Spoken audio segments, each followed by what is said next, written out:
It's a challenge, always to do practice and also be satisfied with however much practice we do, I mean, with some self-investigation, okay, am I being lazy? Am I justifying? I mean, it's like having that balance that's not too hard on ourselves, but also tries to encourage us to keep at it, and not be discouraged, right, right effort, just having that sustained practice. Um,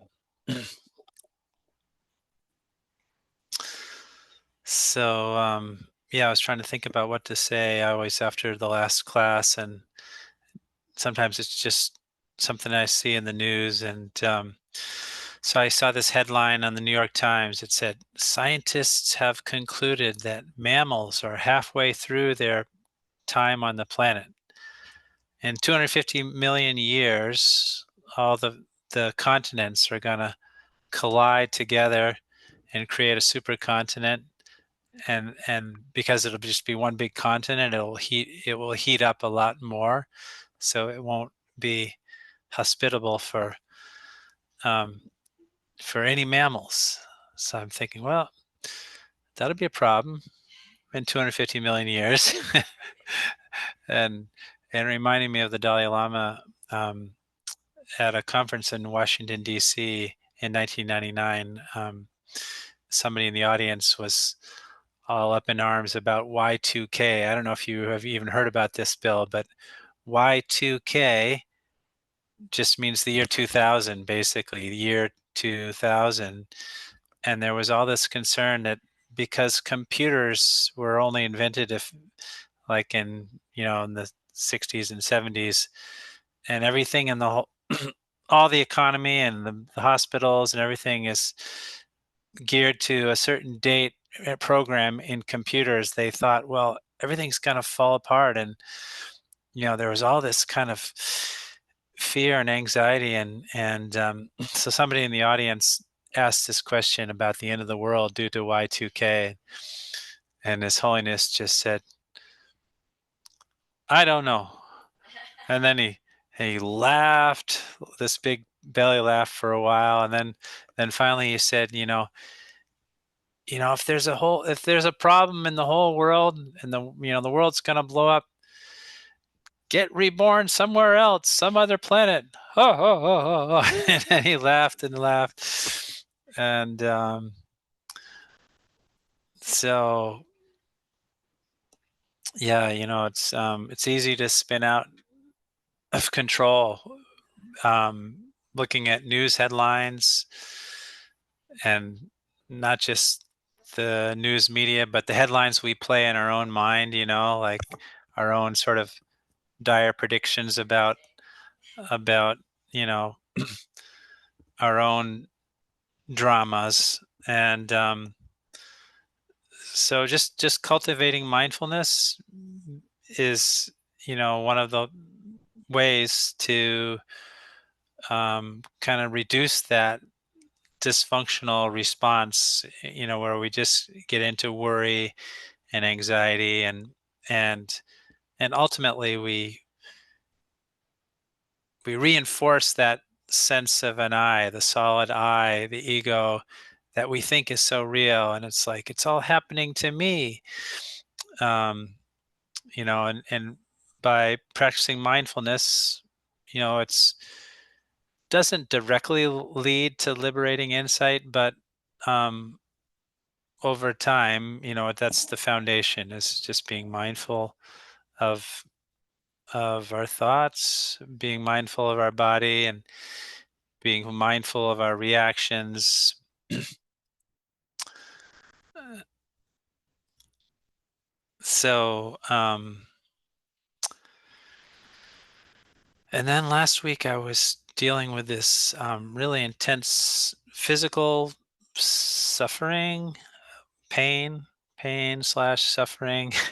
um, I ate something and I had this mouth sore. I still have it a little bit, but it's almost all healed. But um, and it made me think of how when we practice mindfulness of the body, particularly at our age, it's often just brings us into touch with the discomfort of being in a body that's getting old, um, and um, and that leads to certain feelings of you know pain, you know lack of pleasure, and we can really kind of hyper focus on those, and but just mentally noting it and just noticing, okay, this is painful, without blowing it out of proportion, is what we need to do to try and keep things in perspective, um, and not getting caught in the eight worldly dharmas. Y- So eight worldly dharmas, not um, and also not getting not not getting what we want, experiencing disappointment, loss, confusion. Our entire range of 21st century emotions. Um, and you know just recognizing how our culture really conditions us through advertising and just general um, social media, how to respond to pain relief, take a pill, or if it's kind of a mental pain that's more pervasive, like a midlife crisis, well, go on a vacation, you know drink some alcohol, buy this vodka or whatever, um, or get high and with drugs, and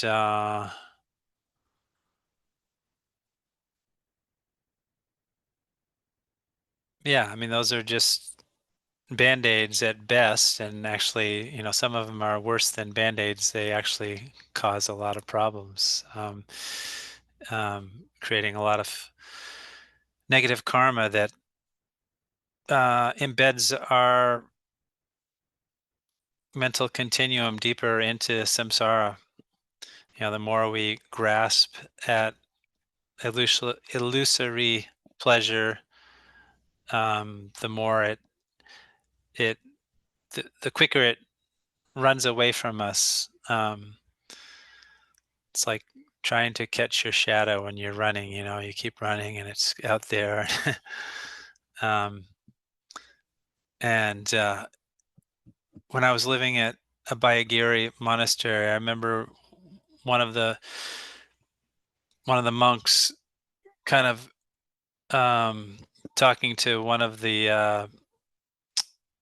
um, the initiates, the anagarikas who just started out, and this one, you know, um, you know, monk on trial. I forget just provisional monk. It's just started taking up their vows. He kind of had a habit of oversleeping, and I just it really hit me and impacted me when the senior monk said, "Well, if you just kind of use sleep as a way to um, run away from your problems and just kind of wallow in the unconscious mind, uh, that's another way of temporarily escaping, but you're just creating this karma." And even, I don't know about you, but I remember times when I overslept, and I always woke up kind of feeling depressed, like I'd wasted half the day, um, I mean, in college, it was kind of a merit badge kind of a thing where you could brag to somebody, "Oh, I didn't get up until 1:30 this afternoon, I pulled an all-nighter," and, you know, instead of doing your homework regularly and having everything done, um, so, we get locked into all these kinds of patterns based on bad friends and, uh, just, old conditioning that really doesn't work. And that I was thinking, contrasting that with like a great master who, at the time of death, they look like they're dead, but actually they're doing practice, because they've trained their mind and, um, they're meditating on the clear light mind, that arises at the time of death, which is supposedly I don't remember this from previous times through the bardo, but supposedly um, it's like the most important moment of your life or death, of this incarnation is that moment when you haven't quite died yet, you know, the pulse has stopped and clinically you're dead, but um, your mind stream is still present in the body, and kind of the energy is there, that really subtle energy and that subtle wind and subtle mind. And at that time, um, this this vision of the clear light appears, which is an opportunity, the best opportunity we have to realize emptiness. But for most of us, because we don't train our minds enough, it passes really quick and we don't recognize it. But maybe we will this time because here we are practicing. Um, so yeah, don't be too hard on yourselves for um, you know uh, you know not not being a good enough Dharma practitioner. It's a long journey, and as long as we keep uh, walking, keep practicing. Sometimes we lose the path for an hour, for a day, or maybe even a week, and then just start over, connect with our Dharma friends and Dharma teachers. Um, and then, coming back to, the practice of mindfulness, one of the challenges of mindfulness is uh, once we start to notice our thoughts and especially our thoughts and our feelings and kind of how we look at things, it can be a little bit uncomfortable because you're starting to kind of dig into that garbage bin of samsara, of the way we've run our lives for countless lifetimes. And and Dharma teachers, if you ever go on a Vipassana retreat, they'll always say that the first few days are the hardest because you're sitting there and your body's tight and you have all this expectation about, oh, I'm going to do some really good Dharma practice. And you sit there and you feel sleepy and you feel tight and you get pain in your shoulders and your mind is saying, oh, I'm no good. I'm not good at this practice. And again, that's just, um, a lot of that's cultural conditioning, that tells us we're no good unless we accomplish all these somewhat meaningless goals from a Dharma perspective, unless we, earn a certain amount of money or have a certain amount of status and prestige, based on who we are and our past history and our resume and our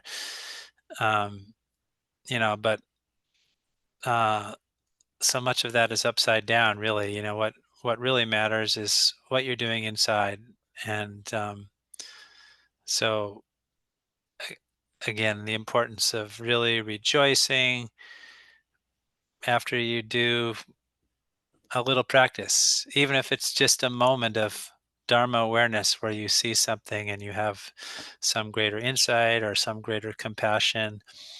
Um, you know, that's really powerful. And actually, at the very end of the Satipatthana Sutra, I forget the passage, but Buddha kind of says, if somebody's mindful even for you know 7 days, for a day, this is the cause to enlightenment. It's like this really encouraging refrain right at the end. um so yeah, balance and practice. Oh wow, time is whipping by, so I'm just going to skip ahead my little talk here. um yeah, so being aware of physical pain um is challenging. And just really being gentle and mindful with our response to that. Just understanding, okay, this is the body. And um, I probably said this before. I know I have, but Shinzen Young, one of my Vipassana teachers a long time ago, he came up with this formula: suffering equals pain times resistance. So no matter how big the pain is, if your resistance is zero, mathematically, the product of x times zero is zero. So, just dropping your resistance, letting go of the five aggregates. Whatever's happening, just learning to let go and put down that load um, that we carry around. That's our suffering, and being able to see that that's there's no there's no I in that process. There's no solid I. It's just a constant uh, unfolding of phenomena and experience. And that's the edge where we practice at is uh, and sometimes, like with this mouth sore I had last week, I was like, okay, I'm very mindful of this pain. I think I'm going to take an ibuprofen now. And um, and that made it a little easier. And same with when we die. Hopefully we have support for the death process, so that um, we have people around supporting us, because it can be painful. I was there with my dad when he died in March. And it's disorienting. you know uh, you can kind of see the person kind of fading away, and not really there, but they're still kind of there. And um, the mind is a little agitated, you know in my father's case. And then there's, we tried to find the right balance of hospice care, so that they're not doing invasive stuff, but they sort of said, well, we have to put this respirator on him, because his blood oxygen level was getting really low, and that can lead to a heart attack, or the heart stopping. And my dad didn't like that. He kept on sort of trying to pull it off, and eventually he kind of um, allowed that to be there. And just to kind of finish the story, I the last time I saw my dad when he was alive, which was the morning before he died, a few hours later, uh, I I held his finger or held his hand, and I sang to him because he used to row a lot, back in Maine. He used to love to row, and so I sang "Row, row, row your boat" to him. Life is but a dream, and and he squeezed my fingers. Just yeah. So it's a real gift when you can be with somebody, um, and help ease their transition, and it gives you a lot of I felt like more prepared for when it's my time. But who knows if I will go in a hospital bed, or I'll walk out the door and get on my bicycle and or cross the street, or choke on a bite of food. It's so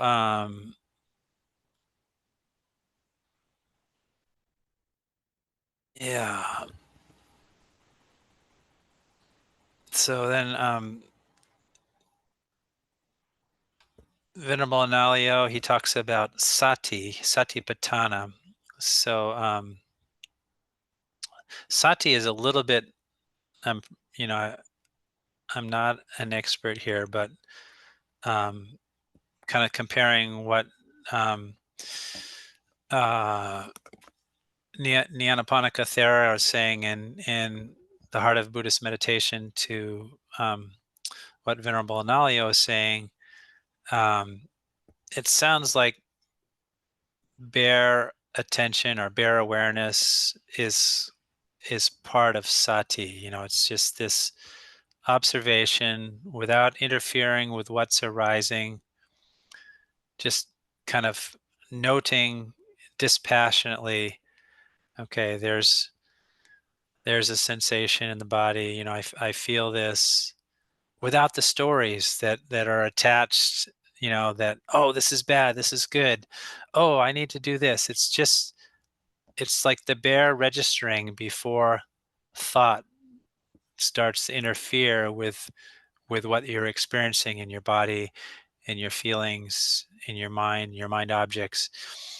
And one of the best examples or analogies to understanding this, I remember, is, I think, as Ajahn Amaro was saying, okay, well, everybody sees the Big Dipper in the sky. You know what the Big Dipper is. It's this constellation, and the four stars that are almost rectangular. Actually, it's kind of a trapezoid, but um, the last two stars, and then there's the handle over here, a couple stars like this.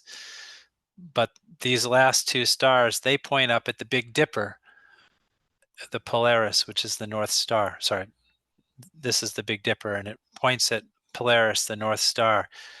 And I just remember being really dumbfounded when I was in high school, and I went out every night and observed constellations, part of a science class, and I was like, oh, everything's going around that one star.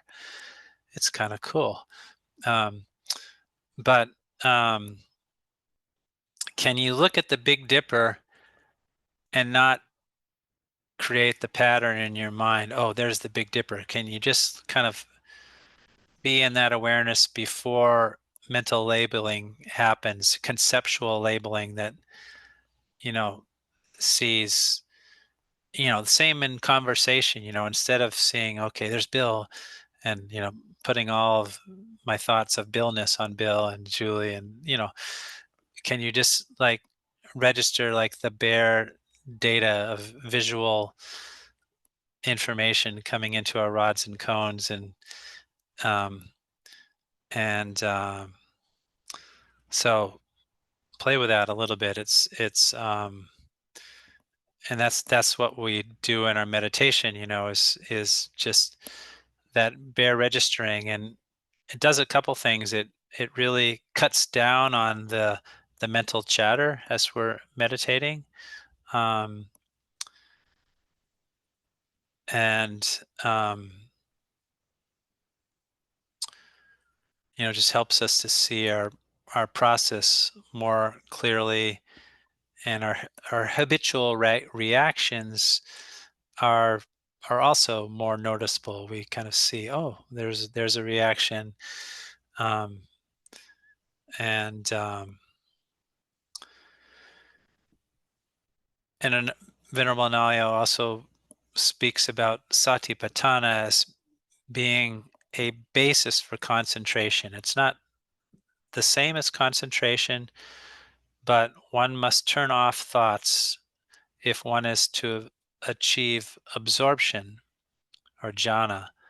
Jhana attainments alone do not qualify the experience as right concentration, but when it is linked with the right view, it becomes right.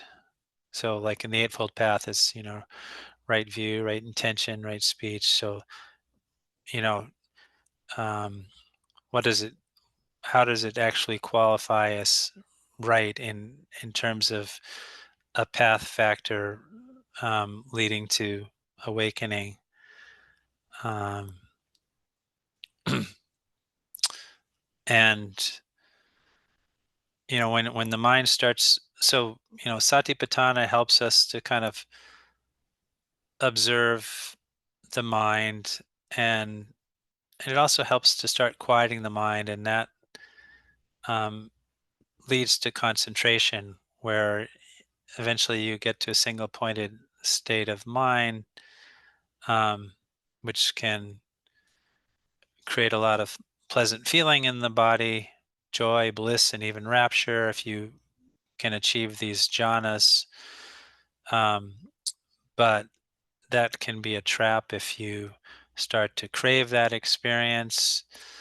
Um, the point of meditation isn't to just, I mean, it's a nice side effect, to feel some kind of energy flow in your body, and um, release of tension, um, not just tension in the body, but tension in the mind. Just to let go of all the judgment, and uh, but it's tricky because th- during the meditation you can naturally, or not naturally, kind of the conditioned tendency is to want to grasp after that, and to grab more of that. I like this is a good feeling, and as soon as you grasp, then it goes away, and you're kind of in this more agitated state of mind that's kind of seeking something other than what's happening. So